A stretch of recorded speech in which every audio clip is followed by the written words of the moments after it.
Sì, devo dire che sono rimasto abbastanza scioccato quando mi hanno comunicato. Terranno martedì 7 luglio alle 18 in Duomo a Codroipo i funerali di Luciano Bulfon, 69 anni, originario del capoluogo del Medio Friuli, perito in circostanze tragiche sabato pomeriggio contro un platano lungo la Pontebana. L'uomo era di rientro da Moggio Udinese, dove aveva svolto il ruolo di istruttore al campo estivo ANA riservato ai ragazzi. Attivo come volontario della Protezione Civile della sezione ANA di Udine, componente del gruppo Codroipese delle Penne Nere, persona ben voluta proprio per la sua disponibilità nel mondo del volontariato e degli alpini. Arrivai arrabbiato, dopo una chiacchierata con lui si abbassavano sicuramente anche i toni e lui non metteva mai le persone in difficoltà né nella comunicazione né nel suo modo di fare.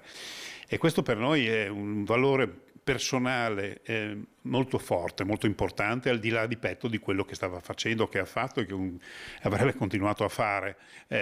Credo che sia un vuoto veramente difficile da colmare. Il mondo alpino piange la scomparsa di Bulfon appena presa la notizia della sua dipartita in fatalità tragiche. Le parole di Mauro Ermacora, presidente della sezione di Udine. Persona incredibile, dall'umanità immensa, e la notizia che ci è arrivata è stata un qualcosa di improvviso che mai avremmo mai potuto pensare. Ovviamente non ci sono parole per descrivere il momento in cui siamo in questo momento, e sicuramente a nome di tutto il nostro movimento aggiungo alla famiglia i nostri più sentiti condoglianze. Eravamo a Moggio a pranzo per dare questi riconoscimenti a questi ragazzi.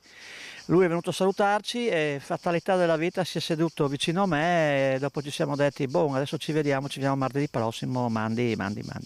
E purtroppo quello che è successo è una cosa incredibile.